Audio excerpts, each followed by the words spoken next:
Alright, ladies and gentlemen, welcome back to the channel. Today we're talking about the Cincinnati Bengals. The last two seasons have been on the up and up. We're still about a week-ish away from the NFL draft. They made some nice moves in free agency, including Orlando Brown Jr., tight end Irv Smith, who we'll talk about later on, Sidney Jones, Nick Scott at safety. But at the same time, they did lose some pieces, right? Both safeties, Jesse Bates III, Von Bell, Hayden Hurst, the tight end. Eli Apple remains a free agent. Samaje Perine. This draft is important for Cincinnati because at this point you have a great defense. You have a great offense. The defense being led by Coach Lou. I know some of those names, guys like Jesse Bates, Von Bell, Eli Apple, they might seem unideal, and they are unideal. We'll keep it a buck here. But at the same time, you have still young, promising, and existing talent on your defense. And when we take a look at Zach Taylor and this Cincinnati Bengals offense, well, just in general, they're well coached, they're well led. You have Joe Burrow, you have Joe Mixon, you have Jamar Chase, you have T. Higgins, now you have Irv Smith Jr. I'm feeling really good about the Cincinnati Bengals, and it depends on what mock draft you read, but you'll see, a right tackle, you'll see a cornerback, you'll eventually see a defensive tackle, a running back, a tight end selected in this upcoming draft. And to be honest with you, I would give their offseason at this point probably a B because it is unideal to lose a lot of these cats. Jesse Bates, Vaughn, Hayden Hurst, Samaje Perine was a tough loss. A lot of these guys are unideal. However, I feel fully confident that their replacements, whether they're on the roster right now or they're about to be on the roster, are going to come in and fill in that void. So before we get any further into today's video, if you guys enjoy, be sure to hit that like button, hit that sub button. Bengals fans, I love you guys so much. If we get this video to 250 likes, that would mean the world to me. But yeah, man, I'd give their offseason thus far probably a B or a B plus at least if they hadn't have lost some of these pieces that they ended up losing, guys like Von Bell, Jesse Bates, that safety position. However, they have replacements. All right, so we're heading into the draft. Like I said, at the time of this recording, we're a little over a week. By the time this video drops, we'll probably be about a week away from the NFL draft, and the Bengals have plenty of picks. All right, you got a first, you got a second, you got pretty much every pick needed. I believe they actually have a pick 1 through 7. Now, when we take a look at Cincinnati right now, Orlando Brown Jr., I think he was a critical addition. Joe Burrow last season was sacked quite a bit, and Chiefs fans love to comment on these Bengals videos. I love you, Chiefs Kingdom, as well. We got all love for all 32 franchises in the NFL.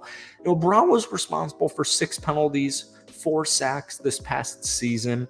However, when you take a look at that offensive line, it needs tweakage. It needs some depth, and that's why I pinpointed the right tackle position immediately when talking about the draft. But Orlando Brown Jr., not only is he versatile, probably be put in at that left tackle, one of the most important offensive and honestly just one of the most important positions in the NFL.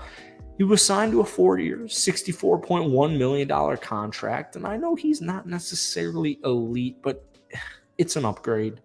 It's at least actually going to get the job done. So I'm feeling really good about the signing of Orlando Brown Jr. Bengals fans, if you guys have followed this channel, for however long, my thoughts. I made a video immediately when they signed Orlando Brown because I was like, ooh, I'm going to take that. I'm definitely going to take that. So that is a huge positive. They also acquired some nice depth, guys like Irv Smith Jr., The loss of Hayden Hurst really sucked, and depending on which Bengals fan you asked, it was either on the way or it was not surprising. Irv didn't have the best season this past year. He was injury-riddled with Minnesota. However, he's 24 years old. If there's going to be a team to unlock him, it's going to be Coach Zach. It's going to be QB Joe Burrow and the Cincinnati Bengals offense.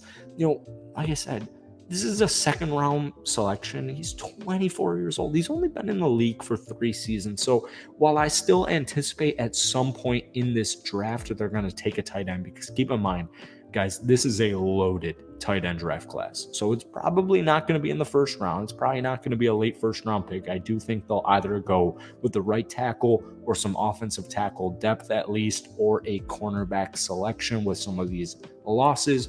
But Irv Smith Jr., if we go back 2 years ago, he averaged 12.2 yards per reception, 30 catches, 365 yards, along with 5 touchdowns. So once again, if there's going to be a team to unlock Irv Smith Jr. at this young point in his NFL career, I do think it is going to be Cincinnati. Now, looking at the rest of the depth, Sidney Jones, the fourth, Nick Scott, these were nice additions. I won't lie to you, they're nice additions, but I view them more as depth moves. Hence, the cornerback depth being addressed in the draft, not free agency. But when we take a look at Cincinnati, this is a team a couple of years ago making it to the Super Bowl. This is a team last season just barely losing to the Kansas City Chiefs. This is a great football team.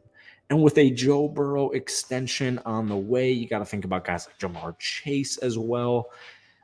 Money isn't necessarily tight, but you want to remain, and this is the key word, you want to remain flexible. You want to remain versatile with that cap space, because Joe Burrow's in line, especially after Jalen Hurts' huge payday, which I also think is rightfully deserved. We all know Joe Burrow is rightfully deserved.